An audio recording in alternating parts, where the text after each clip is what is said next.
Sanjay, thank you for coming here to record the memories of people who have had chance to participate in the thought of having a India Community Center and Hindu temple in the city of Indianapolis.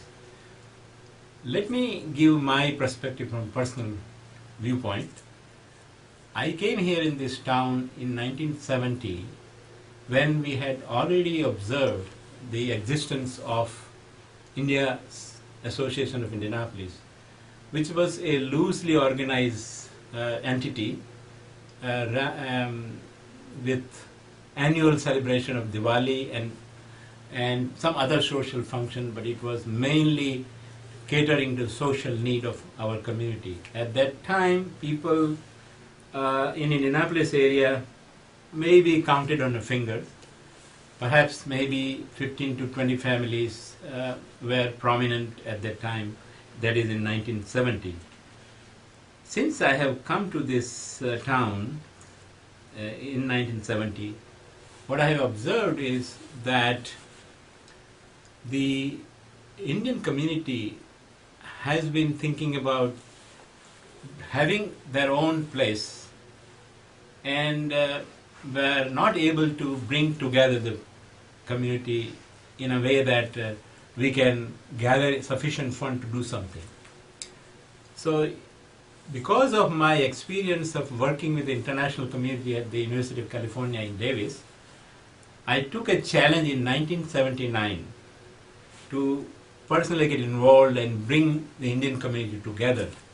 At that time we had perhaps, that is 1979, we had probably about a couple hundred families in and around Indianapolis. And it so happened that because of my personal interest, I had taken a keen interest in bringing these families together. So the main function of India Association at that point was mainly showing movies and celebrating Diwali function. So when I volunteered myself to become a president of India Association, because of our association at Medical Center, we had people working there from throughout Indian subcontinent. And because of fewer faculty members and postdocs and so on, we were able to bring together everybody from especially different areas of India. And I took an interest and brought them together, said, how about if we were to start a India Association of Indianapolis in a real way and bring every aspect of Indian culture into its fold. So for the first time we formed different committees where we were able to draw from South Indian, North Indian, East Indians, Gujaratis and mainly West Indian. So we took trouble to incorporate various functions, particularly cultural function, where we brought the Indian strength in terms of their culture into play. And we conducted different function that was of interest to different regions. For example, for the first time we had a Ugadi celebration in 1979. For the first time we had Onam celebration because the previous emphasis was mainly movies and one function a year, which was really very well done and well attended. For the first time we were able to expand that and begin to look into the totality of a Hindu culture, totality of Indian culture I should say. And since we have had the experience of being kicked out from many places because we were leaving the places in not so clean manner, so we were kind of not able to get rid of our habits of being clean. And so there were ideas that we need to really have place of our own. And for the first time we began to entertain idea, and we held several meetings to create a religious cultural center in Indianapolis. I'm talking about the thought of that occurred in about between 78 and 780 or so. And we formulated a committee to create a religious cultural center. In 80s and 81, for the first time, the India Association got registered as a non-profit organization, and in fact, the 1979 administrative body was first to formulate the bylaws and constitution and submit it for non-profit status, which we got in 1981. And therefore, we were able to do something that we were not able to do before.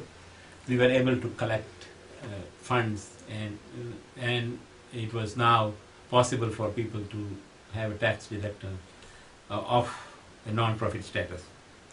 So we threw out this idea in a public forum, and there were 5-6 people who supported it. Most people didn't want to support it, but we prevailed, and in 1980 we formed a committee to create a religious cultural center, and it took roots. By 83 we had begun to collect funds, and we bought the land currently on Georgetown Road. Even though it is no longer known as community center, during that period from 79 onward to 85 we were able to have a first phase completed. A number of people participated, and our professional group, particularly our professional engineers, were so kind. They were able to provide their services for all the necessary work that was necessary for building a community center. Incidentally, this was the first community center in this country, which became online in 1985. And to make a very long story short, it has served all the members of the committee, both religious as well as social groups. Particularly, it housed the Sikh community, even the Muslim community, Christian community, and obviously Hindu community as well.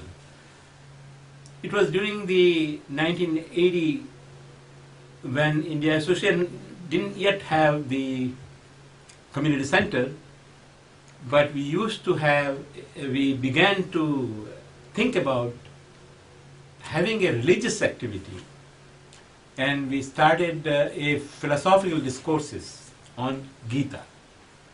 That began in 1981, May of 1981. And we sent out that information through India Association because of our non-profit status. And it was well received, but there were also objections based on the fact that the Gita was considered as a Hindu scripture. So that was the time when, with discussion with number of people, we thought we should have a religious activity that is peculiar to Hindus, even though Gita was not really considered as just a secular, but it was more of a philosophical discussion that we had begun in India Association. The first meeting we had only 9 people actually, then we had in May of, second Sunday of May in 1981. And we were so fortunate that very year in August we had the visit by perhaps the most progressive sannyasi that we have witnessed during that period, Swami Chinmayanandaji. And he stayed in Indianapolis 3 days, and we were blessed to begin a regular Gita session through his blessing and his discourse that he gave on Gita. The Gita that many of you may be familiar, they call Holy Gita, that he published in somewhere in 1980s, I think, or 1970s actually. And so our first session constituted with reading from his book, which then followed by his visit. And within a few months after May, we were able to formulate the format that you see even today. It has evolved in a number of ways, but basically it was like that. And as we grew, both Gita Mandal and India associations grew together in many ways. And from 1985 to 2005, or 2000, actually February 2006, we had a room in the India Community Center where we worshipped Lord Krishna, Shiva, and also our Durga. So the worshipping part grew more and more, but it maintained the intellectual aspect or the Gita discourses that you see even today. And during this period, from 81 through 2005, we have seen celebration of almost all the festivals that you see in India even today. And through that, we have formed actually in 1998 a committee to look into building a temple. That committee in 1999 became an ad hoc committee for actually bringing about a temple construction, and the itihAsaH, or Hindu Temple of Central Indiana, as an entity was registered that year. And as you may be able to see in our souvenir that we have, that we produced during the Kumbha Abhishekam last year, that is in 2015, June, is, relatively speaking, fairly good account of how the temple began to emerge. Now, it would be necessary to say a few words about how Gita Mandal came into existence, because Gita Mandal is the foundation of our itihAsaH. And Gita Mandal has not only served as an intellectual aspect of Hindu diaspora or Hindu culture, but also a ritualistic aspect of Hindu culture. And it was kind of it has a very small beginning. It was some 7-8 families that used to get together in the 1970s. To be precise, we began reading of our scripture in 1976. In fact, the way it came about is a very interesting one. We used to play bridge. Some of us used to play bridge. And 5-6 families get together and play bridge. We used to play for a long time, until maybe 3 o'clock, 4 o'clock in the morning. And it occurs to some of us that maybe we should spend time for something better. Since we had, all of us had children, and I was particularly interested as my children were growing up. They were 3-4 years old. So I said, we need to really teach them something about our culture. So we began to get together every Friday of the week since 76, until we formed the Gita Mandal in 1981. We were meeting every Friday for 3.5 hours nearly. We'll get together about 7 o'clock and we'll wind up about 11:30. In between we would have some snacks, and we finished reading we began with Mahabharata, then we did Gita, we did Bhagavatam, and so it was extraordinary in terms of the thought that arose from that gathering of 8-10 families, and we wanted to share that thinking with everybody. In fact, we began the school, Bal Gokum-like school, every fortnight since 1976. And that has taken the shape of Bal Gokulam in Gita Mandal. And now you can see that it has grown to a point where we have every week classes, right? So the Gita Mandal is an essential element of our temple, is the foundation of temple. Not only in terms of the ideas and the thoughts and the contributing families that were originally associated with Gita Mandal, but when the need arose, when there was some slackening of the emphasis on how to accomplish the construction of the temple, people were not coming forward.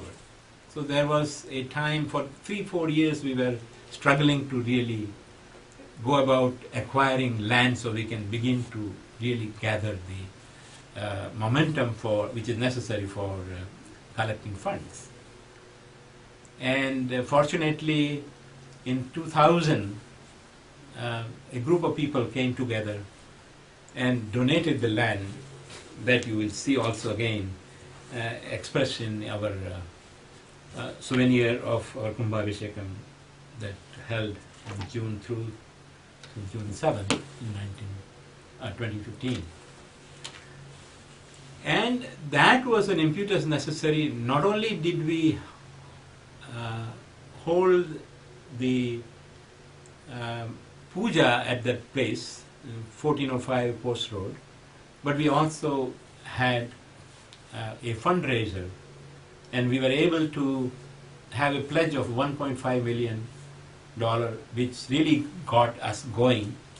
And since then we had several other fundraisers, and as you see, the temple has now been completed and in a full-fledged manner. And I think now the temple is working in a manner that is so beautiful that our community and the members of our Hindu community can be very proud that finally one of the best temples in United States have come into existence because of the collaborative efforts that all the community members provided to the realization of our temple. And I feel so fortunate to have been a part of this movement and the dream that has come true. For a while it was felt that maybe we may or may not see the temple in our lifetime. But now that dream has really been materialized, and it is really one of the best temples in the country. And now a real task for us really starts. How it is that we can use this facility that we have created at the cost of nearly $10 million, bring about transformation in the local community, how we can participate in benefiting from the expertise of Hindu diaspora in this state, particularly state of Indiana, who are highly professional, people who are highly professional and quite conversant and good at educational aspect of the system of education, both in terms of their contribution in various education fields, engineering, medicine, pharmacy, and what have you. And we can certainly help great deal to a downtrodden community such as blacks and Hispanics in this city of Indianapolis in terms of helping them to achieve good grades in science and maths in the field that Indians are, relatively speaking, pretty good at. And I think we can chart a new direction for our temples now, since we have the facility where we can bring this about. And I hope young generation like yourself, Sanjay ji, can begin to think about and bring about this necessary change where old folks like us can contribute something in their spare time, which they have really in plenty. So with that, namaste.